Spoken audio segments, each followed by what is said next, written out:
What's up guys, AD back with another Destiny Child video on the channel, and in today's video everyone, we are going to be overviewing our September 15th, 2022 update of Destiny Child Global. But before we get started everyone, make sure to leave a like on this video, as well as be sure to subscribe to the channel, and of course check out channel memberships down below if you would like to join and support the channel even further. And of course a huge thank you to all of those that have joined so far. But with all of that out of the way, let's get started here with the update note and see what it does have in store. First up here everyone, we have the Ragna break period. Now this will be the Ragna break on Cloud9 2 event featuring Lanfei as our boss. Now the Ragna break period will of course begin after the September 15th maintenance and last up until September 29th 8 UTC. As for the Slayers period, we have September 17th 8 UTC and lasting up until September 29th 8 UTC as well. Next up here everyone, we do have the Ragna break shop, which will feature yet again raid boss child select boxes. Moving on to the new childs that'll be arriving with this update everyone, we do have the new 5-star light type supporter Sallos. So there she is on screen in her before awakening costume, looking very cute, and of course we did preview this unit in our last video. And here is Sallos in her after awakening costume. Now I do understand that she is censored here on the Destiny Child Moot blog, but there is a chance that she'll be uncensored once the update does launch, so do keep that in mind. Next up here everyone, we do have the skill set for our new light type supporter. So let's get started with her tap skill here, dealing 403 damage as well as a 75% chance to nullify silence for 2 allies, priority silenced for 10 seconds long. In raids, a 45% chance to grant focus, accuracy up, and 100% crit for 1 light type ally, highest attack for 16 seconds long. As for the slide skill here, we do have dealing 739 damage to 2 enemies, priority dark types, grants barrier, absorbs plus 1800 damage from all enemy attacks before HP is affected, cannot be applied at the same time as debuff barrier to 3 light type allies, lowest HP for 16 seconds, and slide skill damage plus 30% for 3 light type allies, highest attack for 16 seconds long. In raids, a 70% chance to grant awakening, crit damage increased by 30%, and slide skill damage increased by number of buffs to 3 light type allies, highest attack for 16 seconds long. As for the drive skill here, we do have dealing 1906 damage to 3 enemies, priority dark type, a 100% chance to nullify silence for 10 seconds, and grants barrier, absorbs plus 2500 damage from all enemy attacks before HP is affected, cannot be applied at the same time as debuff barrier for 20 seconds to 5 light type allies. And last but not least here, for the leader buff, we have critical damage plus 20% for light type allies, in raids plus 20% added. Now I do believe Sallos here is a pretty strong unit. Now she definitely will need her uncaps, as of course we can see based on her tap skill, she does have a 45% chance at base rank skills to apply focus to your attacker. So definitely a very low chance of applying focus compared to other units, but you'll definitely need this unit at least for her nullify silence on the tap skill. And of course she does provide additional supports here on the slide and drive skill, which helps with reducing the amount of damage taken due to Sallos's barrier, and of course the nullifying silence on the drive skill, and the additional slide skill damage from Sallos's tap skill. Now she also does have awakening on the slide as well, so this is also very helpful. As for the leader buff here, we have critical damage plus 20% for light type allies,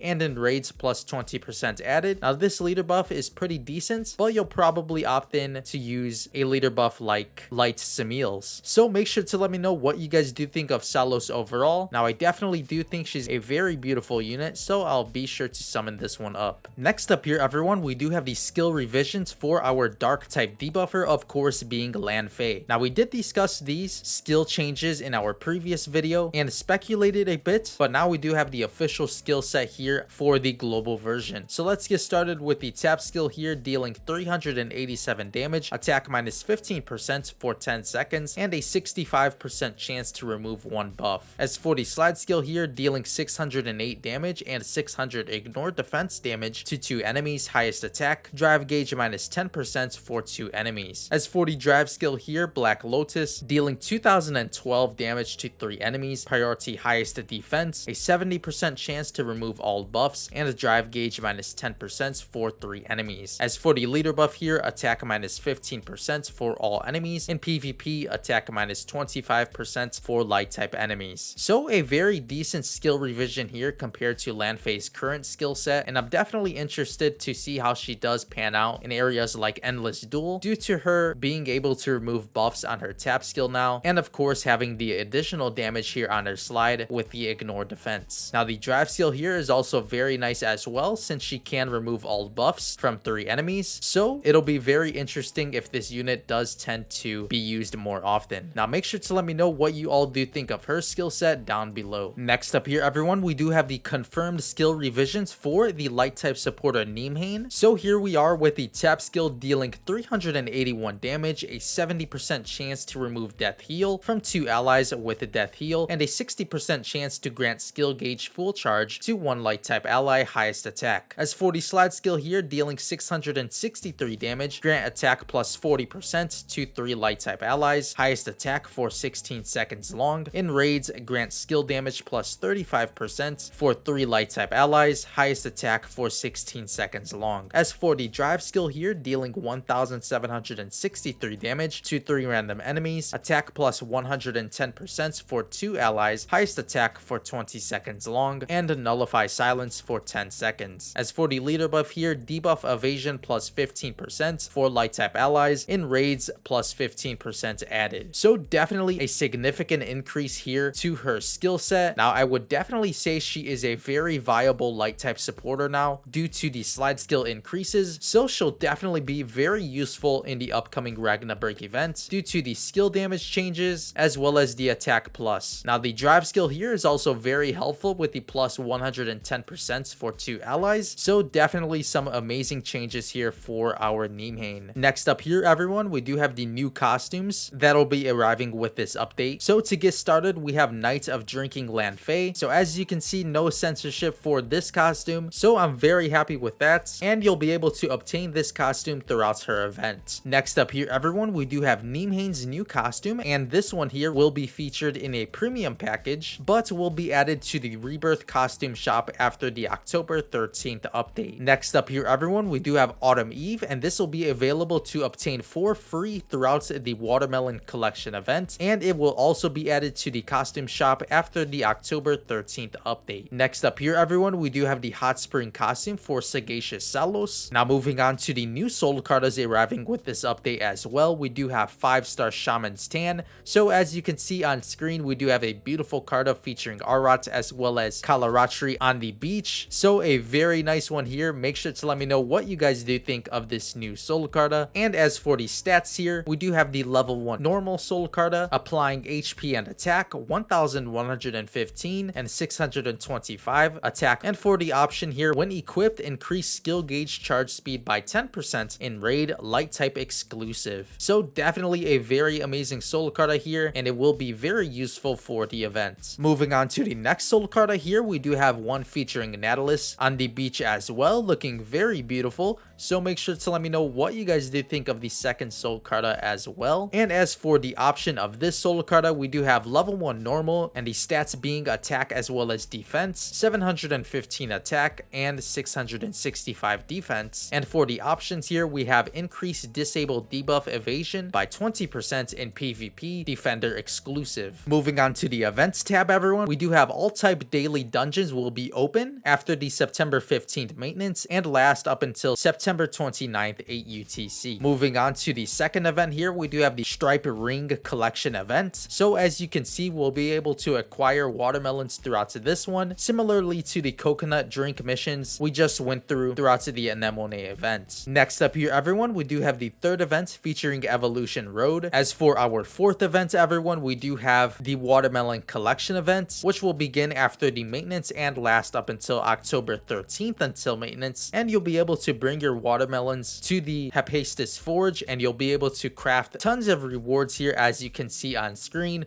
we do have the new Autumn Eve skin, a copy of Lost Paradise Eve, 5-star summoning tickets, 5-star Prism Soul Carta tickets, as well as the normal 5-star Soul Carta tickets, and of course tons of lanterns here for the Infernal Spa Realm, weapon refinery orbs, as well as accessory orbs, and of course armor orbs, and more lanterns returns as well. So definitely something to be taken advantage of. And of course, if you're interested in the Eve skin, you'll want to be sure to grind out those watermelons. Now, how to obtain the watermelons? You'll have to purchase the daily count in the Ragna shop, from the String Stripe collection events, as well as from the mission pass, also from narrative dungeon event missions that'll be arriving in the next update. As for the others tab, everyone, we will have a update to the Google Play version, so definitely make sure to back up your account if you haven't yet done so already, as the Google Play version of Destiny Child will be updating. And just to be safe, if you are on iOS and haven't linked your account to either Facebook or any of the other platforms, make sure to do so just in case we do have a update as well. Next up here, everyone, we do have an amazing feature added, and this will be an update to the sweep function. So we will now be able to sweep event dungeons entirely. As you can see here on the image, we will have a sweep button added to the daily dungeons tab,